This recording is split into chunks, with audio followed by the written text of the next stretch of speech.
So the third step in reclaiming your raw is creating a bulletproof mindset, which is easier said than done, isn't it?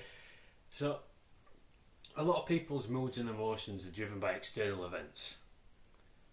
If you just look at the next sunny day and see how much happier everyone seems, that's a good example. So some people say they get up on the wrong side of the bed, some people get ground down by everyday problems of life. It happens to all of us, and we all have bad days, and that's fine. But what if you could have more control of your emotions instead? Well, a lot of it comes down to focus, what we choose to focus on. So, have you ever been annoyed with someone and then remembered all the things that they've ever done to wrong you in the past? Well, that's because we're in a negative state in relation to that person at that time, which makes it much more likely that we can recall all these past events. And the same is true in everyday life. You can focus on everything that's going wrong in your life and feel bad. Remember all these other things that are going on which aren't quite right. Or you can focus on everything that's going well in your life and feel good. And the problems don't seem significant, do they? Now that's a simplistic way of putting it, but you get the idea. It's not about being blind to your faults or adopting a Pollyanna persona. It's about getting into a resourceful state where you can address what is wrong instead of wallowing in it. So remember the empowering questions from before. What can I do to improve this situation, and how can I change things?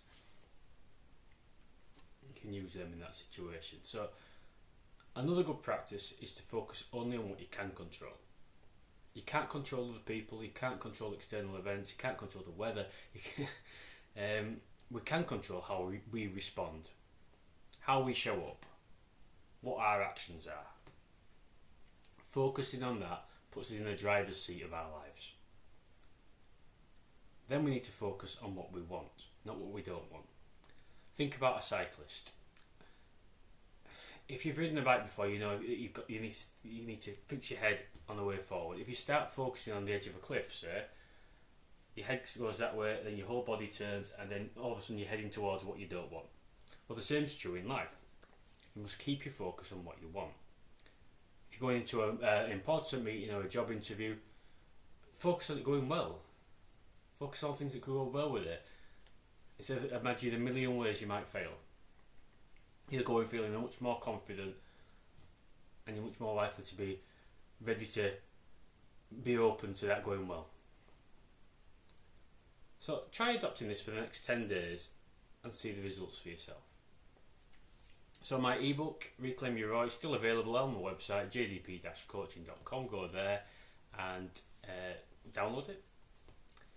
In the meantime, like, share, do whatever everyone else tells you to. I'll speak to you soon.